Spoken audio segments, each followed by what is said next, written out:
तुलसीदास रामचरितमानस ग्रंथामध्ये अजून मूळ कथेवरती त्यांनी सुरुवात केलेली नाही आहे. अजूनही ते थोडंसं काही गोष्टी सांगतायत. त्या काय सांगतात ते आपण ऐकूया. महाराजांच्या कृपेने श्रीराम. भाग क्रमांक 9. श्रीराम. तुलसीदास असं म्हणत आहेत, खूप महत्त्वाचा त्याने 38व्या दोह्यामध्ये आपल्याला माहिती सांगितली. जी माहीत तर असते आपल्याला बऱ्याचशा गोष्टी, परंतु त्या वारंवार ऐकणं जरुरी आहे. त्याच्याशिवाय आपल्याला आपल्या आतमध्ये त्या जात नाहीत आणि म्हणून श्रवण करणं खूप महत्त्वाचं आहे. त्याने खूप महत्त्वाचा भाग सांगितला आहे. त्यांनी म्हटलं की ज्यांच्याजवळ श्रद्धारूपी वाट खर्च नाही, ज्यांना संतांची साथ नाही, त्यांना श्रीराम प्रिय नाहीत, त्यांना हे मानस प्राप्त होणार नाही. बघा किती छान आहे की श्रद्धारूपी वाट खर्च. आता आपण जी वाटचाल करतो आहोत भक्ती मार्गामध्ये, या वाटचालीमध्ये आपल्याला काय खर्च आहे? इतर ठिकाणी जर आपण वाटचाल करायला गेलो, कुठेही प्रवासाला, तर पैसे लागतात. ट्रेनचे लागतील, बसचे लागतील, अजून कशाने गेलो पैसे लागतात. आता इथे आपल्याला खर्च काय आहे? श्रद्धा पाहिजे, श्रद्धारूपी. तर श्रद्धा जर तुम्ही जर असेल तर वापरू शकता. तिचा इथे खर्च म्हणजे ती वापरायची. श्रद्धा तुमची पाहिजे. श्रद्धा नसेल तर काही खरं नाही. आणि त्यांनी पुढे म्हटलं की श्रद्धा पाहिजे आणि तिचा इथे वापर केला पाहिजे. असं म्हणलं पाहिजे की जे सांगतायत ते अगदी 100% माझा विश्वास आहे. ही श्रद्धा पाहिजे आपली. आणि जर ही नसेल तर पुढचा भाग आपोआप लागवतो की ज्यांना संतांची साथ नाही. संत अशाच लोकांना साथ देतात ज्यांची श्रद्धा आहे, त्या प्रमाणात देतात. जितकी श्रद्धा त्याप्रमाणे तुम्हाला हा अनुभव येईल. आणि अर्थात संतांची साथ, श्रद्धा आणि हे सगळं असेल तर तुम्हाला तुमची वाटचाल नक्कीच सोपी होईल. परंतु ज्यांच्याकडे श्रद्धा नाही, ज्यांच्याकडे श्रद्धा नाही, त्यांना या दोन्ही गोष्टी आपोआप मिळणार नाही. संतांची साथ पण मिळणार नाही आणि त्यांना भगवंत म्हणजे श्रीराम प्रिय असू पण शकत नाही. आणि ज्यांच्याकडे या कुठल्याच गोष्टी नाही आहेत, किंवा पहिली गोष्ट ज्यांच्याकडे नाही, त्यांना दोन गोष्टी मिळणार नाहीत. म्हणजे तिन्ही गोष्टी त्यांच्याकडे नाहीत. आणि मग अशा लोकांना काय? अशा लोकांना हे मानस प्राप्त होणार नाही. मानस इन्व्हर्टेड कॉमा आहे, अवतरण चिन्ह ज्याला मराठीत म्हणतो. की मानस म्हणजे श्री रामचरित मानस हा जो ग्रंथ आहे, त्यातून जे काही आहे हे त्या व्यक्तीला प्राप्त होणार नाही ज्याच्याकडे श्रद्धा नाही. म्हणून श्रद्धा ही असणं अतिशय आवश्यक आहे. सगळ्या ठिकाणी अध्यात्म मार्गामध्ये तुम्ही जे काही साधन करता, ते प्रत्येक साधन करताना पहिली श्रद्धा तुमची अटल पाहिजे की मी जे साधन करते त्याच्यामुळे नक्की भगवंताच्या जवळ मी नक्कीच थोडा थोडा पोचेन. अशा प्रकारची श्रद्धा पाहिजे. श्रद्धा असेल तर तुमचा सगळा प्रवासच सोपा झाला. हे त्यांनी तुलसीदासांनी पण सांगितलं. पुढे ते म्हणतात की मनुष्य श्रद्धा ठेवतो आणि अर्थात त्याच्या जोरावरच तो थोडी थोडी वाटचाल करत असतो. एक खिडकी लावून बघा.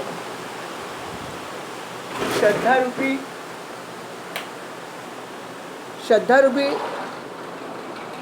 पैसे जवळ ठेवलेत आणि वाटचाल आपण करतोय, हे लक्षात ठेवा. पण काही लोकांना असं वाटतं श्रद्धेची काय गरज आहे? श्रद्धेची काही गरज नाही. वाचेन मी आणि बघेन ना काय अर्थ आहे, बघूया मला पटलं तर मी करेन. श्रद्धा अजिबात नाही. अशा प्रकारे जर कोणी जर वाटचाल केली तर काय होते की लोक म्हणतात म्हणून जातोय, त्याला काय अर्थ नाही आहे, माझी श्रद्धा अजिबात नाही आहे. त्याने म्हटलं की अशा प्रकारची जी लोक तिथे जातात कष्ट सहन करत, कारण कष्ट का पडतात? इच्छाच नाही आहे. जी गोष्ट आवडते ती करताना कष्ट पडत नाही, आनंद होतो. कष्ट कुठे होतात? न आवडणारी सेवा केली तर. आणि मग जे लोक अशा प्रकारे कष्ट सहन करत म्हणजे श्रद्धा न ठेवता जातात, त्याला जाऊया. आणि मग तिथे गेल्यावर काय होतं? त्यांना निद्रारूपी ही उत्ताप भरतो. बघा, हृदयामध्ये मूर्खतारूपी कडाक्याची थंडी बाजू लागते आणि तेथे जाऊन तो अभागी स्नान करू शकत नाही. मानस सरोवरामध्ये जरी पोचला या ग्रंथरूपी, तरी श्रद्धा नसल्यामुळे त्याला काय होतं? पहिलं म्हणजे निद्रारूपी हिवताप भरतो. हिवताप भरतो किंवा कधी कधी झोप येते, नाही का? झोपतात ना, प्रवचन ऐकताना, कीर्तन करताना पण झोपतात. आपण बघतो कीर्तनाला गेलेले असताना अनेक लोक उलक्या घेत असतात. आणि हे चित्र आपण बघितलं आणि कशाला नामदेव महाराज म्हणतात ना, कीर्तनी बसता निद्रे न गविले मन माझे गुंतले, म्हणलं की त्यांनी विषय सुखा अमृताहुनी गोड नाम तुझे देवा मन माझं केधवा काबा नाही घे. जे तुलसीदासांनी म्हणलं ते नामदेव महाराजांनी पण म्हणलं की अशा ठिकाणी निद्रा येऊ शकते आणि निद्रा येत असते बऱ्याच वेळा. आणि ते कीर्तन करायला माहीत असतं, प्रवचन करायला पण दिसत असतं आणि मग तो मध्येच गजर घेतो की चला आता आपण थोडा भगवंताचा गजर करूया नामाचा. आणि मग सुरू होतो गजर, श्रीराम जय राम जय जय राम, काही जे काय असेल ते. आणि मग गजर केलं की आपली झोप उडते, चला आपण पण करू शकतो नाही का. आणि म्हणून त्यांनी म्हणले की आपली श्रद्धा ही खूप महत्त्वाची, नाहीतर ह्या अशा सगळ्या गोष्टी होऊ शकतात. आणि अर्थात श्रद्धा नसेल तर काहीच होत नाही. या भक्ती मार्गामध्ये श्रद्धा नसेल तर तुम्हाला काहीच करता येत. तरी सरोवरात स्नान करणं म्हणजे या ग्रंथाचा आस्वाद घेणं आहे. आस्वाद तुम्ही घेणार कसा? तुम्हाला कंटाळाच आहे, काय काय माहिती याच्यात काय मिळेल की नाही, पुण्य माहीत नाही, झोपा यायला सुरुवात झाली. म्हणून त्याने म्हटलं की सगळ्या गोष्टी महत्त्वाच्या आहेत की तुमची श्रद्धा पाहिजे. आणि मग जर तुम्हाला झोप यायला लागली, तुम्हाला कंटाळा यायला लागला, तर कोणी विचारलं ते म्हणतात नाही होतं, ग्रंथच बरोबर नाही, काय बेकार ग्रंथ आहे, कसलं काय एवढं काय असं असतं का कधी, काही पण लिहिलं. कधी कधी ग्रंथाची करतात निंदा, कधी कधी सांगणाऱ्याची पण निंदा करू शकतात. काय त्याला काय बोलता येतं का, काय माहिती आहे का, बस संपला विषय. अशा प्रकारे लोक करू शकतात जेव्हा श्रद्धा नसते तेव्हा. पण ज्यांची श्रद्धा असते त्यांच्या बाबतीत काय होतं, त्यांना अशा प्रकारची विघ्न सहसा येत नाहीत. क्वचित थोडीफार येतात सुरुवातीला, पण नंतर नाही येत. त्यांना अशा प्रकारची विघ्न येत नाहीत, कारण त्यांच्यावर कृपा असते भगवंताची. आणि म्हणून त्यांना जरी काही संकट आली, मी काय म्हटलं संकट येणार नाही असं नाही, संकट येतात. मग ते आध्यात्मिक असतील, आधिदैविक असतील, आधी भौतिक असतील, ज्या प्रकारची संकट. मग काही संकट प्रारब्धाने येतात, काही संकट तुमच्या आध्यात्मिक गोष्टीमुळे होतात, काही दैविक संकट येतात, काही फिजिकल गोष्टी होतात, वेगवेगळ्या प्रकारची संकटं येतात. पण जरी संकटं आली तरी या माणसाची श्रद्धा असल्यामुळे त्याला त्याचा त्रास होत नाही. विशेष तो सहन करण्याची शक्ती त्याच्याकडे येते. ह्या त्रितापांमुळे तो होरपळून जात नाही, पायाला चटका बसत नाही, जरी तुम्ही फरशीवरून चाललात तरी. जसं गोंदावल्याला जे मंदिर आहे महाराजांचं, त्याच्यामध्ये सुद्धा एक पिवळी लाईन मारली नाही, पिवळी आहे, तिचा आता रंग थोडा कमी झाला आहे. परंतु जे मंदिर आहे तिथे तुम्ही एका भागातून दुसऱ्या भागात जेव्हा चालत जाता, सुंदर आणि स्वच्छ आहे सगळीकडे. आपण गेलेलं पण असाल, काही लोक नसतील गेले, बघा जाऊन. तिथे एक पिवळी मोठी पट्टी आहे, म्हणजे लाईनच मारली तरी पिवळ्या रंगाची.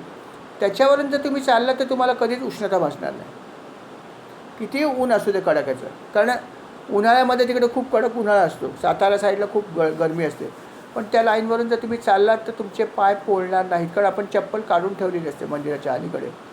सगळीकडे आपण फिरत असतो पायी.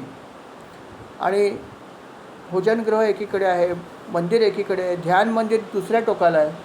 असा मोठाच्या मोठा संस्थान आहे. पण त्यांनी ही सोय केली भक्तांची की अशा प्रकारे एक लाईन पण मारली. आणि जिथेही लाईन मारली तिथून जर तुम्ही गेला तर तुम्हाला पाय पोळणार नाही. हा तर झाला फिजिकल भाग. परंतु आपण ज्या मार्गावर वाटचाल करतो आहोत तिथे जर आपल्याला कुठलाही ताप होऊ नये अशी जर इच्छा असेल तर आपली श्रद्धा असणं फार गरजेचं आहे. आणि अशी श्रद्धा जर आपली असेल तर आपल्याला कुठल्याही प्रकारचा ताप झाला, त्रिताप, तरी तुम्ही त्यात होरपळून नक्की जाणार नाही. त्रास थोडाफार होऊ शकतो दैवाचा भाग असला तर, पण त्यातून तुम्ही नक्की निभावाल याची खात्री आहे. याची खात्री अनेक संतांनी दिली आणि तुलसीदास पण तेच म्हणतात की तुमची श्रद्धा वाटते तेवढी साधी गोष्ट नाही, त्याच्यामध्ये खूप शक्ती आहे. ते म्हणतात की जर आपली श्रद्धा असेल तर आपण कधी हा मार्ग सोडणार नाही, किती त्रास झाला तरी. कारण आपल्या मनात श्रद्धा पण आहे आणि प्रेम पण थोडं नक्की निर्माण होतं. श्रद्धा आली की प्रेम येतं. आणि म्हणून हे सगळं करण्यासाठी त्यांनी सत्संगसुद्धा करायला हवा. बघा, सत्संगाचं महत्त्व परत एकदा आलं की तुमची श्रद्धा जी काय आहे ती वाढवायची असेल आणि जर तुमची वाटचाल सुकर करायची असेल पुढच्या जीवनात, तर सत्संग अटेंड करा. त्याला खूप खूप खूप खूप महत्त्व आहे. तुलसीदास पण तेच सांगत आहेत की जो काय वेळ तुमच्याकडे असेल, जिथे कुठे सत्संग तुम्हाला मिळेल, जरूर अटेंड करा. आज आपण सगळे अटेंडच करतो, नाही का? ऑनलाईन असं तरी काय झालं, अटेंड तर करतोच आहोत. आणि हे फार आपल्याला नक्कीच कामी येणार आहे. त्यांनी तेच म्हणलं की तुम्ही तुमचा सत्संग जो आहे तो जरूर जरूर करत राहा, जो तुम्हाला खूप उपयोगी पडणार आहे. आणि मग अशा प्रकारे जर तुम्ही हे जर सगळं केलं, तर मग त्या मानस सरोवरामध्ये, म्हणजे या ग्रंथरूपी सरोवरामध्ये तुम्हाला नक्की आनंद घेता येईल. ते म्हणाले, मला तर भरपूर आनंद मिळालाच, कारण त्यांनी ग्रंथ लिहिला स्वतः. म्हणजे माझी बुद्धीच मुळात निर्मळ झाली करायचं म्हटल्यावर, कारण माझी बुद्धी काही एवढी चांगली नव्हती, पण ती आपोआप झाली. माझ्या हृदयामध्ये आनंद आला, उत्साह आला आणि खूप आनंद मिळाला. याचा काही भाग आपण थोडासा अनुभव घेतला, नाही का? कुठला भाग घेतला आहे की जेव्हा सुंदरकांडाची सेवा आपण कधी केली नव्हती, पहिल्यांदाच ही सेवा झाली महाराजांच्या कृपेने. कशी होईल माहीत नव्हती, कधी करता येत नव्हती, भाषा येत नव्हती, पण एक श्रद्धाचा थोडासा भाग होता. त्यांची कृपा तर आहेच आहे. आणि ती सेवा जेव्हा झाली तेव्हा आपण किती आनंद घेतला या सेवेचा. सगळ्यांनीच घेतला. मला आनंद ह्याचा वाटला त्या दिवशी की आम्ही सेवा करतो, आम्हाला खूप आनंद आला, पण जे जमले होते त्यांनाही खूप आनंद आला. म्हणजे त्याच्यामध्ये किती आनंद आहे हे यांनी जे म्हटलं आहे तुलसीदासांनी, तो खरोखर आनंद तिकडे मिळतो त्या सेवेमध्ये. इतकी सुंदर सेवा आहे सुंदरकांडाची सुद्धा. कारण तुलसीदासांच्या पूर्ण ग्रंथामध्ये भक्तीच भक्ती आहे. आणि म्हणून आपण जेव्हा त्याचा स्वाद घेण्याचा प्रयत्न करतो, जाणून घेण्याचा प्रयत्न करतो, आपल्याला पण नक्की आनंद येणार, ह्यात शंका नाही. ते म्हणतात की ही जी कथा आहे, हिची मानसकन्या म्हणजे शरयू नदी आहे. कथारूपी सरोवर एक आहे, काव्यावर वर्णन चालू आहे सगळं. आणि ही जी शरयू नदी ही तिची मानसकन्या आहे, जी अर्थात अतिशय पवित्र आहे, प्रश्न नाही. ती फिजिकल आहे ही मानसकन्या, ही मनातली आहे. आणि हिच्या जर सान्निध्यात तुम्ही गेलात, तर अर्थात पाप आपलं जे आहे ते मुळासकट उखडण्याची शक्ती याच्यामध्ये आहे. शिवाय हे जे सरोवर आहे, मानस सरोवर म्हणजेच ग्रंथरूपी, त्याच्या भोवती जो समाज आहे, आता कुठलंही सरोवर जिथे असतं साधारणपणे की जिथे पाणी असतं तिथे गाव असतं, असं पूर्वी तरी होतं. आता सगळे व्याख्या बदलली, सगळीकडे शहरं झालीत. परंतु पूर्वी असं होतं की जिथे पाणी असेल तिथेच वस्ती असायची, गावं असायची. आणि त्याला अनुसरून हे वर्णन आहे. आणि म्हणून ते म्हणतात की या नदीच्या तटावर वसलेल्या वाड्या, गावे, नगर आणि संतांची सभा हे सर्व सुंदर मंगलांचे मूळ असलेले अनुपम अयोध्या आहे. बघा, कथा पूर्ण कोणावर आहे? रामकथा ही अर्थात भगवंतावर आहे, रामावर आहे. आणि भगवंत रामाची नगरी कुठली? तर अयोध्या. म्हणून त्याने म्हटलं की अयोध्या हा मुख्य भाग आहे. शरयू नदी ही त्या एक अशा प्रकारचा जलाशय जी ह्या ग्रंथरूपी देवीची भगिनीच आहे, असं त्यांनी म्हटलं. खूप सुंदर वर्णन केलं, त्यांचं सगळं काव्यात्मक वर्णन आहे. ते म्हणतात की ही शरयू नदी जी आहे ही रामभक्तीरूपी गंगेला जाऊन मिळेल, की रामाची भक्ती ही गंगेसारखी आहे. गंगा ही सर्वात पवित्र नदी समजली होती, बरोबर आहे? की तिथे लोक जाऊन स्नान करतात आणि अर्थात आपल्या पापांची मुक्ती मिळते. ही श्रद्धा पण पाहिजे.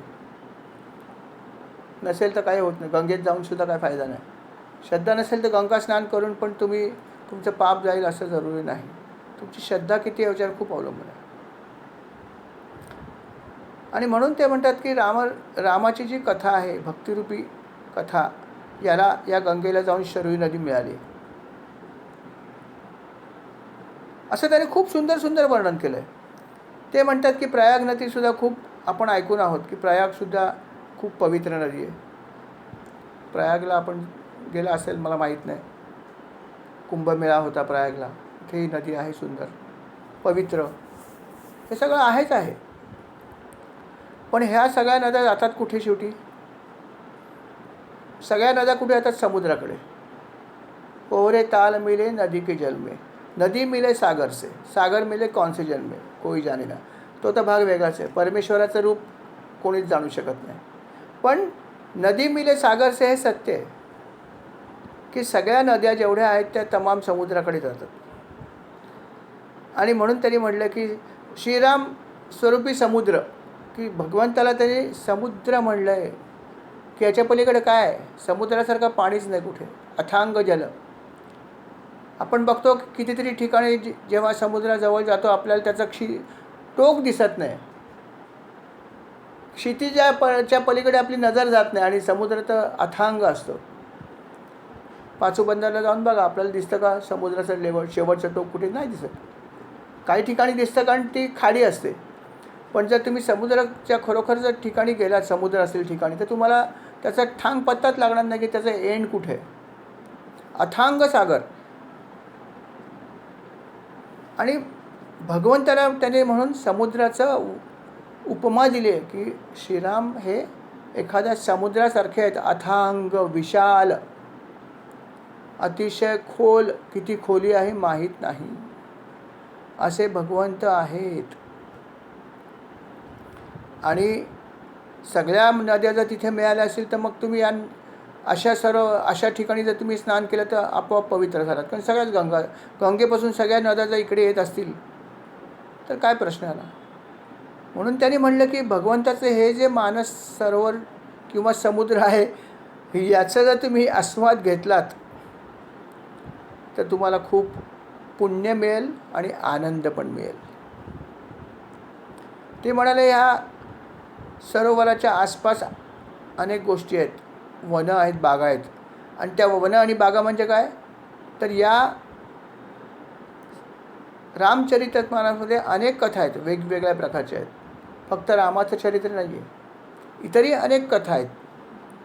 आणि या ज्या इतर कथा आहेत त्या म्हणजे इथे आसपास असलेली वनं किंवा बागा आहेत असं त्यांनी वर्णन केलं आहे. कवी तुलसीदास ही पदवी आहे ना. तुलसीदास हे फक्त नाव म्हणू शकत. कवी तुलसीदास, त्यांचं काव्य अमर आहे, अतिशय सुंदर आहे. ते पुढे म्हणतात की हे जे सरोवर आहे याच्यामध्ये अर्थात अनेक प्रकारचे जलचर आहेतच. आणि ते जलचर म्हणजे कोण? तर भगवान शिव आणि पार्वती याचे विवाहामध्ये जसे वऱ्हाडी आले होते अनेक प्रकारचे आले होते. कारण तो भगवंत जे ते पार्वतीशी त्यांनी विवाह केला त्या पार्वती राजकन्या होती आणि भगवंताचे अनुयायी हे सगळे भूतप्रेत होते.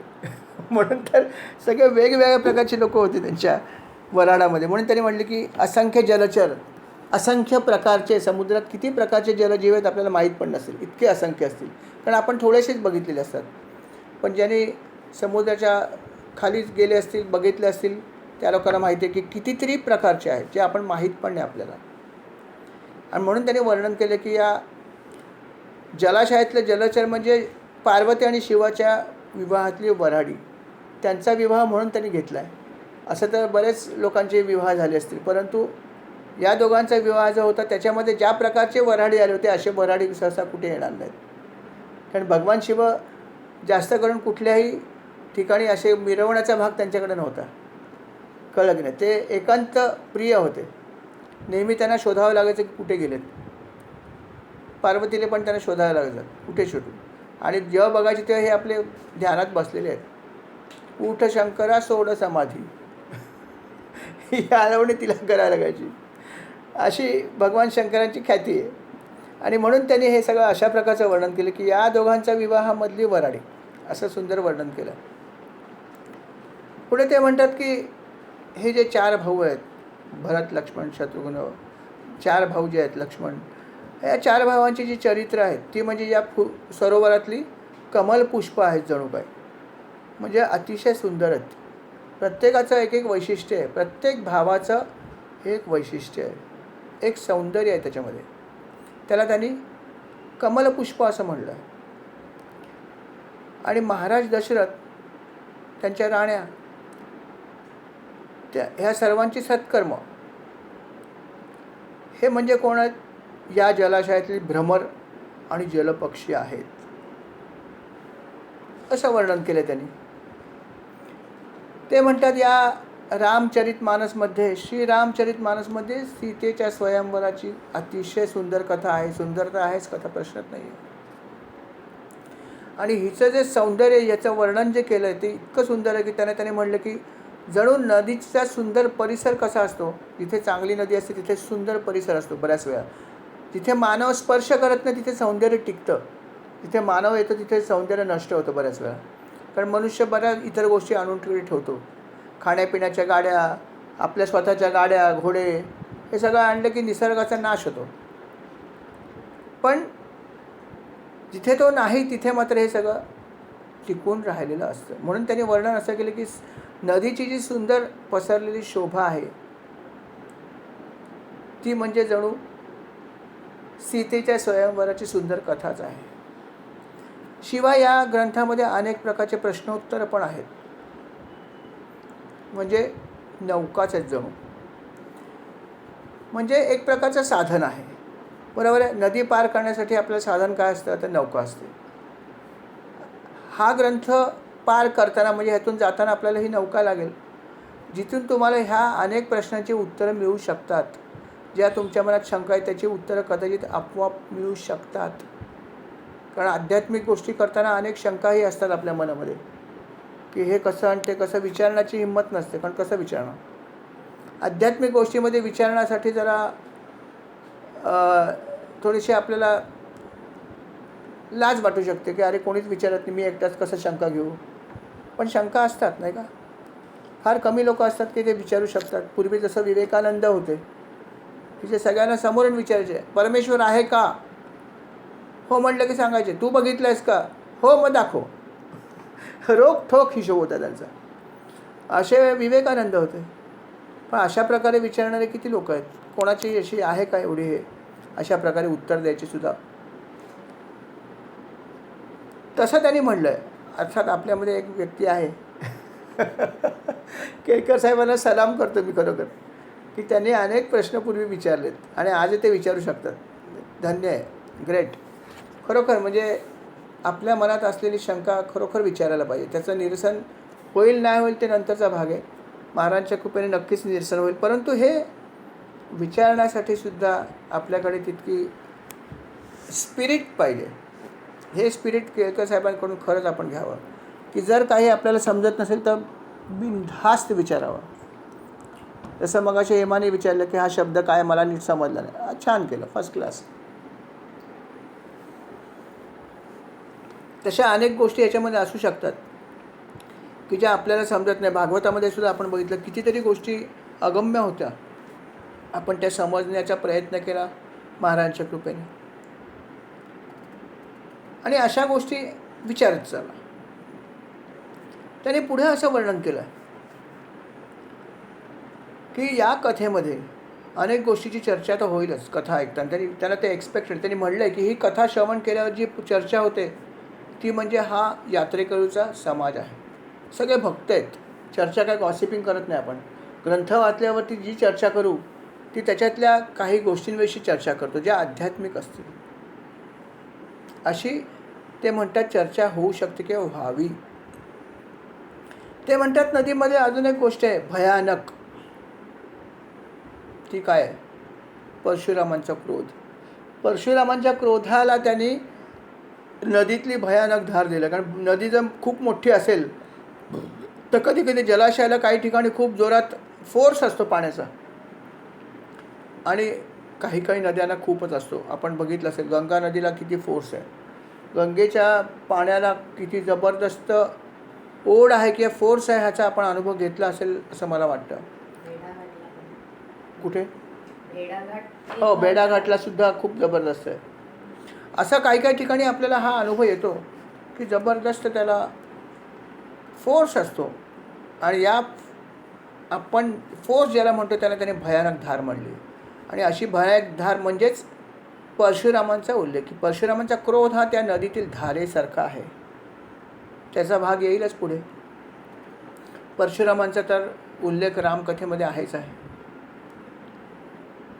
त्याचं वर्णन त्याने असं केलं. आणि अर्थात भगवंताचे म्हणजे श्रीरामांची श्रेष्ठ वचनंसुद्धा आहेत. ती म्हणजे या सुंदर नदीवर बांधलेले सुंदर घाट आहेत, की ज्याच्यावर बसून तुम्ही त्या नदीचा आस्वाद घेऊ शकता. ती वचनं आपल्याला मार्गदर्शक आहेत, मदत करणारी आहेत, जणू ते घाटच आहेत. नंतर भगवंताचा जो विवाह झाला, त्या विवाहामध्ये सुद्धा त्याचं वर्णन त्यांनी कसं केलं, की श्रीरामचंद्रांच्या विवाहाचा उत्सव हा या कथासरितेतील कल्याणपूरक पूर आहे. आता भगवंताचा विवाहाचा जो काही उत्साह आहे त्याचं वर्णन खूप सुंदर केलं आहे. जसं कृष्णाचं पण वर्णन खूप सुंदर होतं भागवतामध्ये सुद्धा, मला ते आठवतं. तसंच भगवंताचा श्रीरामचंद्रांचा सुद्धा विवाह जो काय घडला त्याची सुंदर कथा आहे आतमध्ये. आणि त्याच्यात जो उत्साह आहे, हा उत्साह म्हणजे कथासरितेतील कल्याणकारक पूर आहे, जो सर्वांना सुख देणार. ती कथा ऐकताना आपल्याला खूप आनंद मिळेल. विवाहाचा उत्साह, की लोक कशा प्रकारे त्या विवाहासाठी आले होते हे ऐकल्यावरती आपल्याला खूप आनंद होईल. त्याने असं म्हटलं की त्याचा आनंद इतका असू शकतो की काही जण पुलकित होतील, म्हणजे अंगावर रोमांचसुद्धा येऊ शकतात. हर्षित आणि पुलकित अर्थ हे प्रत्येक व्यक्तीवरती अवलंबून आहे की त्याला किती प्रकारचा आनंद होईल, त्याच्या भक्तीवरती अवलंबून आहे. पण नक्की आनंद होईल, कमी अधिक प्रमाणात पण होईल हे नक्की. आणि ज्यावेळी अशा प्रकारे ज्यांना हे अनुभव येतात, ज्यांना अतिशय हर्षित होतात किंवा ज्यांच्या शरीरावर रोमांच येतात, ज्यांच्या डोळ्यात अश्रू येतात, ते खरे पुण्यात्मे. बघा, पुण्यात्मेची व्याख्या सांगितली आहे की पुण्यात्मे तर बऱ्याच प्रकारे पुण्य करता येतं, ह्यात शंका नाही. परंतु ही कथा ऐकताना जर आपण कधीही कुठल्याही क्षणी जरी आपल्या अंगावर काटा आला, डोळ्यात पाणी आलं, तर लक्षात ठेवा की काही अंशी नक्कीच आपलं पुण्य आहे, यात शंका नाही. पुण्य असल्याशिवाय हे घडू शकत नाही. अष्टसात्विक भाव जो आहे तो असा प्रगट होत नाही सहजासहजी, कठीण आहे. अष्टसात्विक भाव प्रगट होणे खूप कठीण गोष्ट आहे. परंतु जर आपली श्रद्धा आणि भक्ती असेल तर हे नक्की होऊ शकतो, कुठेही होऊ शकतो. त्याच्यासाठी काही जरुरी नाही की विशिष्ट प्रकारची जागा पाहिजे. विशिष्ट जागी तर अजून लवकर होईल. उद्या आपण एखाद्या चांगल्या क्षेत्रात गेलो, कशाला आपण गोंधळायला गेलो तर आपल्याला डोळ्यात पाणी येतं. महाराज किती दिवसांनी आज दर्शन घडतं आहे, वाटतं की नाही? किती दिवसांनी आपलं दर्शन घडतं आहे, वा वा वा वा. आम्ही किती आनंद होतो, ऐकताना आनंद होतो, सांगताना आनंद होतो, गेल्यावर आनंद होतो. बस असं वाटणं म्हणजे नक्कीच आपण पुण्यवान आहात म्हणून वाटतं. अन्यथा काय, अनेक ठिकाणी फिरतो त्यातलं एक ठिकाण असं वाटत असेल तर मग विचार केला पाहिजे की आपल्याला थोडीशी वाटचाल अजून करायला पाहिजे नीट. आपण ह्या स्थितीत कधी पोहोचणार ह्याचा विचार केला पाहिजे. अशी स्थिती आपल्याला आली पाहिजे, हे त्यांनी सांगितलं. खूप सुंदर सांगितलं. हा भाग महत्त्वाचा आहे, लक्षात ठेवा की कुठलीही गोष्ट करताना जर आपला अष्टसात्विक भाव जर जागृत होत असेल तर खरोखर आपण नशीबवान आहात. आपल्यावर कृपा आहे भगवंताची आणि आपली भक्ती पण आहे, आणि म्हणून हे घडतं. आणि ही खूप महत्त्वाची स्टेज आहे की आपला अष्टसात्विक भाव जागृत होतो. तो कशाने होऊ दे, भजन करताना होऊ शकतो, बऱ्याच वेळा होतो नाही का. आता आपण अनुभव घेतो भजनाचा अर्थ ऐकल्यावर ते आणि त्याची चाल ऐकल्यावर आपल्या डोळ्यात पाणी येतं की काय सांगितलं आहे, संतांनी काय सांगितले, किती आळवून आळवून सांगतात. आणि ते ऐकल्यावरती आपल्याला खूप छान वाटतं. आणि हीच भक्ती आहे. आणि असं ज्यांचं होतं नक्कीच त्यांचं पुण्य आहे, ते पुण्यात्मे आहेत, या शंका नाही. आणि अशा लोकांनाच अशा ठिकाणी या अशा प्रकारच्या नदीमध्ये स्नान करताना आनंद होतो. श्रद्धा, भक्ती आणि पुण्य हे असलेल्या लोकांसाठीच ह्याला जास्त आनंद होतो. त्यांनी पुढे पण खूप सुंदर वर्णन केलं आहे. ते म्हणतात की ही जी नदी आहे, या नदीमध्ये भगवंताचा जेव्हा राजतिलक होणार होता, जेव्हा त्यांना गादी मिळणार होती, तेव्हा खूप प्रकारचे सजावट करण्यात आली होती. अर्थात राजाला एखाद्या गादीवर बसायचं असेल तर ती मोठी गोष्ट असते, राज्यारोहण कार्यक्रम असतो. आणि प्रभू रामचंद्र हे करणार होतेच, जाहीर पण केलं होतं नाही का. आणि त्यावेळेस अनेक प्रकारची सजावट केलीच होती. त्यांनी म्हणलं की ही जी सजावट म्हणजे जणू काही या नदीवर जमलेली यात्रेकरूंची गर्दी, ही सामान्य नाही आहे, लक्षात ठेवा. अशा प्रकारच्या पवित्र नदीवर जाण्यासाठी सुद्धा पुण्यच पाहिजे. मग ती शरयू नदी असो किंवा प्रयागराज असो, अशा ठिकाणी जाण्यासाठी आपल्याला पुण्यच हवं. म्हणून त्यांनी अशा प्रकारे वर्णन केले. आणि नदीमध्ये शेवाळ असेल तर काय असू पण शकतं. एखादी नदीच्या कोपऱ्यामध्ये जर भाग वापरला गेला नसेल, तो भाग तर शेवाळ पण जमू शकतं ना. त्या शेवाळाला त्यांनी काय म्हणलं की कैकईची कुबुद्धी ही या नदीतील साचलेले शेवाळे होय, ज्याच्यामुळे फार मोठं संकट सापडलं. कुठल्याही जलाशयामध्ये आपण जेव्हा उतरतो तेव्हा माहिती पाहिजे की कुठल्या भागी किती खोल आहे हे पहिलं माहिती पाहिजे. कारण कधीकधी अननोन जे सरोवर असतात, समुद्र असतो, जागा असते, ते कुठे खोल किती आहे आपल्याला माहीत नसतं आणि आपण कधीकधी फसू शकतो. काही ठिकाणी चिखल असू शकतो, काही ठिकाणी भोवरा असू शकतो. हे सगळं माहीत नसेल तर आपण कुठल्याही जलाशयामध्ये उतरण्याची घाई करू नये. त्यांनी म्हटलं की कैकईची जी कुबुद्धी आहे या सरोवरामध्ये, हे म्हणजे शेवाळाचं जणू, जसं कुठल्याही ठिकाणी असू शकतं. कैकईची कुबुद्धी म्हटलं त्याला त्यांनी, ज्याच्यामुळे अर्थात खूप मोठे संकट आलं होतं. शेवाळ्यावर सुद्धा आपण जर पाय दिला तर संकट येतात नाही का. नंतर त्यांनी भरताविषयी म्हणलं आहे की भरताचं चरित्र म्हणजे काय, हा नदी तटावर केला जाणारा जपयज्ञच होय. कलियुगातील पापांचे आणि दुष्टांच्या अवगुणांचे जे वर्णन आहे ते या नदीच्या जलातील चिखल आणि बगळे आणि कावळे होत. बघा, 2 गोष्टी सांगितल्या की भरताचं चरित्र म्हणजे काय, तर जपयज्ञ होय.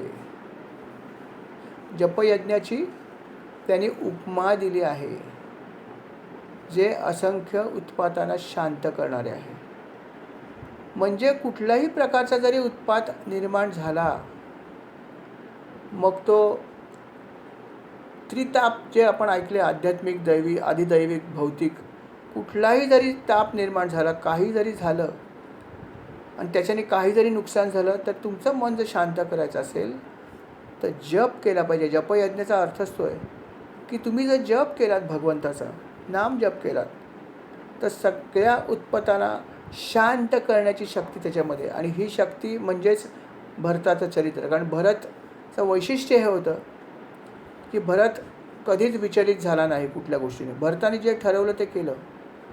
तसा भरत लहान होता वयाने, परंतु त्याचं ते वैशिष्ट्य होतं, त्याचा हा जो फर्मनेस होता, त्याचं जे चारित्र्य होतं, हे घेण्यासारखं आहे की त्याच्यामुळे अनेक गोष्टी घडल्या नाहीत ज्या घडू शकल्या असत्या. कारण भरत तिथे होता म्हणून घडल्या नाहीत. अनेक चुकीच्या गोष्टी घडल्या असत्या. भरताला राज्य मिळालं होतं पण भरताने घेतलं नाही. चुकीचा पायंडा त्यांनी पाडला नाही, चांगला आदर्श निर्माण केला. म्हणून तर म्हणतात भाऊ असा होता भरतासारखा. जरी लक्ष्मण भगवंताबरोबर वनात गेले तरी पण म्हणताना आपण भाऊ असा होता भरतासारखा म्हणतो, लक्ष्मणासारखा म्हणत नाही. याचा अर्थ काय लक्ष्मण खराब होता असं नाही किंवा शत्रुघ्न खराब होता असं पण नाही, परंतु भाऊ असा होता भरतासारखा. कारण भरताने जे केलं ते करणं कठीण आहे. की ज्याला राज्य समोरून चालून आलं होतं, हातात आलेलं राज्य त्याने सोडून दिलं. तो भगवंताला भेटायला गेला आणि म्हणाला मला हे राज्य नको आहे. असं म्हणणं किती कठीण आहे, परंतु ते त्यांनी केलं. आणि अर्थात भगवंतांनी दिलेल्या पादुका घेतल्या आणि त्या गादीवर ठेवल्या आणि राज्य चालवलं. हे करणं किती कठीण आहे मला सांगा.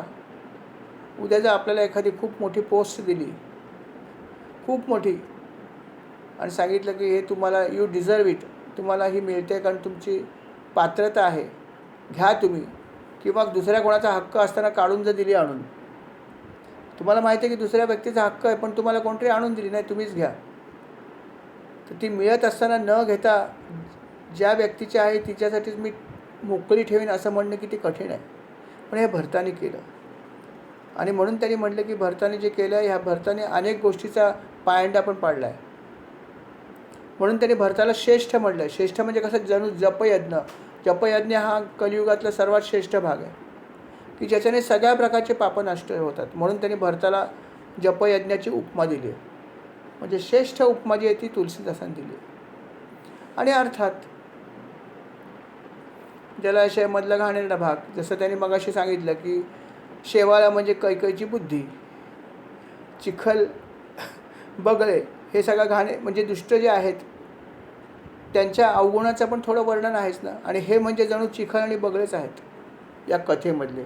कारण पापी लोकांचा उल्लेख आहेच ग्रंथामध्ये, आणि त्याचा पण थोडा उल्लेख करायलाच पाहिजे का ग्रंथ पूर्ण कसा होणार. त्यामुळे पाप कसं घडलं, पाप कशामुळे घडलं ह्याचं थोडं वर्णन आहे.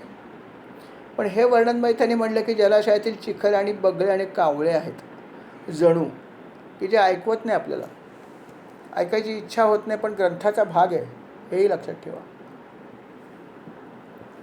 पण त्याचं वर्णन तुलसीदासांनी अशा प्रकारे केलं. त्यानंतर ते अजून एक सुंदर वर्णन करतात. ते म्हणतात की कीर्तिरूपी नदी जी असते ती सगळ्या ऋतूमध्ये सुंदर असते. म्हणजे काय, जेव्हा भगवंताची आपण कीर्ती ऐकतो किंवा त्याच्या गुणांचं वर्णन ऐकतो, ते ऐकताना कुठलाही ऋतू चालू असेल तरी आपल्याला आनंद असतो. ऋतूंवरती ते अवलंबून नाही. सगळ्या ठिकाणी कधीही कुठल्याही वेळेस जर तुम्ही भगवंताचं नामसंकीर्तन ऐकलं किंवा गुणसंकीर्तन जर ऐकलं तर तुम्हाला आनंद येऊ शकतो. ही शक्ती त्याच्यामध्ये आहे. म्हणून त्यांनी म्हटलं की हा जो काय भगवंताची गुणसंकीर्तन आणि नामसंकीर्तन, गुणसंकीर्तन वेगळं लक्षात ठेवा, नामसंकीर्तन वेगळं आहे. नामसंकीर्तन म्हणजे नामस्मरण, आणि गुणसंकीर्तन म्हणजे त्याच्या गुणांचं वर्णन करणं. हे पण तुम्ही करू शकता. ही पण भगवंताची स्तुती, हे सुद्धा भगवंताची सेवा आहे, पण ती करता आली पाहिजे. कशी कराल विचार करून बघा. एक दिवस बसा भगवंतासमोर, म्हणा तुझं वर्णन मला करायचं, करून बघा करता येते का. कठीण आहे. जरी सगळं माहीत असलं तरी वर्णन करणं कठीण आहे. कशाला तुम्ही तुमच्या गुरुसमोर बसून बघा, महाराजांसमोर करा वर्णन. काय वर्णन कराल. कठीण आहे, पण येऊ शकणार नाही असं नाही. पण हे म्हणून त्यांनी म्हटलं की हे अशा प्रकारच्या ज्या गोष्टी आहेत त्याला त्यांनी म्हटलं की अशा गोष्टी सगळ्या वेळेस तुम्हाला आनंद देतील. सकाळी जरी भगवंताचं वर्णन ऐकलं तरी आनंद होईल, दुपारी पण होईल, संध्याकाळी पण होईल, कुठल्याही ऋतूत होईल. कारण हे आहेच तसं, आहेच फलदायी आणि अतिशय आनंददायी आहे, यात शंका नाही. त्यांनी म्हटलं ह्याच्यामध्ये जे वर्णन आहे भगवंत म्हणजे शिवपार्वतीचा बाबा हा म्हणजे हेमंत ऋतू असल्यासारखं आहे, किंवा श्रीरामचंद्रांचा उत्सव आहे याचं वर्णन पण आहे. ते म्हणजे जणू शिशिर ऋतू आहे असं तुम्हाला वाटेल. शिवाय भगवंताचा विवाह जेव्हा झाला श्री प्रभू रामचंद्रांचा, त्यावेळेस जी लोक जमली होती आणि जे आनंदमय वातावरण निर्माण झालं तो म्हणजे जणू वसंत ऋतूच आहे. वसंत ऋतू हा आनंदाचा ऋतू. तुम्हाला माहिती आहे की सगळ्यात जास्त आनंदाचा ऋतू वसंत ऋतू मानलं होतं. आणि त्यांनी म्हटलं की भगवंताचं जे वर्णन या ठिकाणी आहे त्यावेळी जी लोकं जमली होती, हे सगळं जे काय आहे ते म्हणजे जणू या ग्रंथातला वसंत ऋतू आहे. आणि ग्रीष्म ऋतू म्हणजे कुठला आहे, जो कठीण असतो, आपण म्हणतो गरमी. तर श्रीरामांचं वनगमन हा असहाय्य ग्रीष्म ऋतू आहे. आणि वनमार्गातील कथा ही कडक ऊन आणि गरम हवा आहे. अर्थात ग्रीष्म ऋतू सुरू झाल्यावर ह्या बरोबर आलंच नाही का, मागोमाग कडक ऊन यायलाच पाहिजे आणि हवा फॅन लावला तरी गरमच हवा यावी. हे सगळं जे काय वर्णन आहे हे कशाचं आहे, तर भगवंत वनात कसे गेले हे सगळं वर्णन अशा प्रकारे थोडंसं दुःखदायक आहे. आपल्याला भक्तांना दुःख वाटते, इतरांना काहीच वाटत नाही. अर्थात भक्त आहात हे गृहीत धरून त्यांनी सांगितलं. किंबहुना जे भक्त आहेत तेच या ग्रंथाचा आस्वाद घेऊ शकतात असंही त्यांनी म्हटलं आहे. भागवतामध्ये पण असंच म्हटलं नाही का. भागवतामध्ये त्यांनी अजून थोडं वेगळ्या प्रकारे म्हटलं आहे. ते म्हणतात भागवत ग्रंथाचं मुळात वाचन किंवा श्रवण करण्याची बुद्धी ज्याला होते त्याच्या शरीरात मी प्रवेश करतो असं भगवंत म्हणतात. कोण? भगवान कृष्ण. साधी गोष्ट नाही आहे.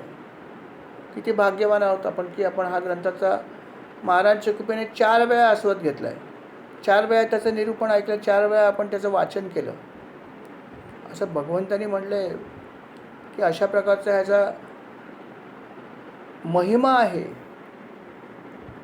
तसं या ग्रंथाविषयी पण तुलसीदास असं सुंदर वर्णन करतात. ते म्हणतात की राक्षसांबरोबर जे युद्ध झालं तो म्हणजे जणू वर्षा ऋतूच आहे. तर वर्षा ऋतू का म्हणलं आहे? कारण वर्षा ऋतू म्हटलं तर थोडा आल्हाददायकपणे आणि कंटाळवाणापणे त्रासदायकपणे आहे. आल्हाददायक केव्हा? जेव्हा आपण घरात आहोत आणि थोडं मंद मंद छान छान पाऊस पडतो, आपल्याला बघायला आनंद वाटतो. वा किती छान आहे, मस्त पाऊस पडतो, जोरात पडला अजून छान आहे. पण आपण घरात असलो तर, आपण रस्त्यावर असलो तर म्हणून काय आहे, काय पाऊस किती पडतो, काय काय मर्यादा आहे की नाही, काही बोलू शकतो. आणि त्यातून जर विजेचा गडगडाट व्हायला लागला, आम्ही रस्त्यावर आहोत समजा, काळोख पडला, ढगांचा कडकडाट, गडगडाट, विजा चमकतायत, तर भयंकर भीती वाटते. आणि म्हणून त्यांनी म्हटलं की राक्षसांबरोबर घोर जे युद्ध आहे तो म्हणजे वर्षा ऋतू आहे. आणि त्याचा कठीण भाग आहे, त्याचं वर्णन त्यांनी केलं आहे की अशा प्रकारे जेव्हा घडतं तेव्हा खरंच भीती खूप वाटते की जेव्हा विजा चमकत असतात आपण खाली जाऊ शकत नाही. खाली असू तर शेल्टर शोधतो आपण, बापरे पडली वीज तर काय करणार. जेव्हा गडगडतं घरात असेल तरी भीती वाटते. काय हा गडगडाट, काय होईल बाबा, भीती वाटते ना. म्हणून त्यांनी म्हणलं की राक्षसांबरोबर झालेलं घोर युद्ध म्हणजे जणू वर्षा ऋतूच आहे. वर्षा जितका आल्हाददायक आहे तितका भयानक पण आहे. रूप कसं आपल्यासमोर येईल त्याप्रमाणे. असं सगळ्या या ग्रंथाचं त्यांनी खूप सुंदर वर्णन केलं. त्यांनी म्हणलं की भगवंताच्या राज्यामध्ये विनम्रता होती, सुख होतं, त्यांच्या महिमेचं वर्णन आहे याच्यामध्ये. आणि हे सगळं जे आहे हे म्हणजे शरद ऋतू आहे. निर्मळ सुख देणारा ऋतू आहे शरद. हे म्हणजे ह्याच्यात असलेला सगळा चांगला भाग आहे. सुख कसं होतं, विनम्रता कशी होती, भगवंताचा महिमा कसा होता, याचं वर्णन म्हणजे शरद ऋतू आहे जणू. आणखीन त्यांनी सांगितलं की या जलाशयातलं पाणी जे आहे, या सरोवरातलं निर्मळ आहे. अर्थात रामचरितमानसातलं पाणी म्हणजे काय, सुंदर आणि निर्मळ आहे. ते कशासारखं आहे तर सीतामाईंची जी कथा आहे गुणांची, किंवा ती पतिव्रता होती आपल्याला माहिती आहे, तर तिचे जे गुण आहेत त्याचं वर्णन याच्यामध्ये. आणि ते वर्णन म्हणजे जलाची निर्मलता आहे. त्याच्याबरोबर भरताचं तर वर्णन आलंच आहे. भरताविषयी काय सांगावं.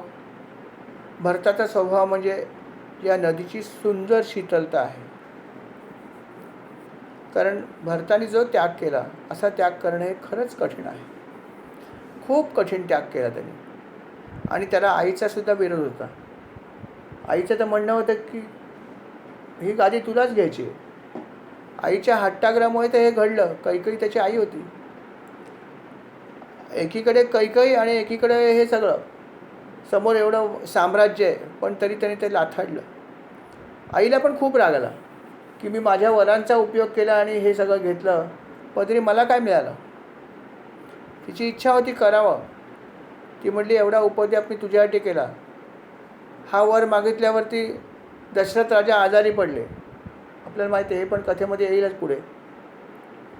मी एवढ्या लोकांशी कटुता घेतली तुझ्यासाठी, पण भरताने आपला निर्णय बदलला नाही. हे भरताचं वैशिष्ट्य म्हणजे नदीची शीतलता आहे, सुंदर आणि शीतलता, की तो शांत होता. जेव्हा त्याला राज्याभिषेक करायसाठी जेव्हा विचारलं तेव्हाही तो शांत होता. तो भगवंताला भेटायला गेला तेव्हा पण तो शांत होता. भगवंताच्या पादुका मिळाल्यावर पण तो शांतच होता. हे त्याचं वैशिष्ट्य. म्हणून ते म्हणलं की भरताच्या स्वभावाचं वर्णन करणं हे तसं कठीण आहे. वर्णन करणं. आणि दुसरी गोष्ट म्हणजे ही नदीची शीतलता आहे किंवा हे सौंदर्य आहे, याचं वर्णन करणं अर्थात अशक्य आहे मला, असं तुलसीदास म्हणत आहेत. श्रीराम समर्थ. मला वाटतं वेळेचा जरा भान ठेवायला पाहिजे. आता या ठिकाणी मला वाटतं आपण आज स्वल्पविराम घेऊया, कारण दोहा क्रमांक जो आहे तो 41 या ठिकाणी समाप्त होतो आहे. तेव्हा आपण स्वल्पविराम घेऊया. 5:35 झाली. थोडंसं मी पुढे गेलो, दोहा पूर्ण करण्याच्या नादामध्ये थोडासा पुढे गेलो, क्षमा. तर आपण या ठिकाणी स्वल्पविराम घेऊया. काही हरकत नाही, आम्हाला पण बरं वाटतंय ऐकत राहावं सर. श्रीराम. एनिवे आपण आज स्वल्पविराम घेऊया. श्रीराम समर्थ. जी काही सेवा झाली महाराज आपल्या चरणी अर्पण करतो. स्वीकार करावा, कळत नकळत चूक झाली असेल तर क्षमा करावी आणि अशी सेवा आम्हा सर्वांकडून करून घ्यावी ही विनंती आपल्या चरणी आहे. श्रीराम समर्थ.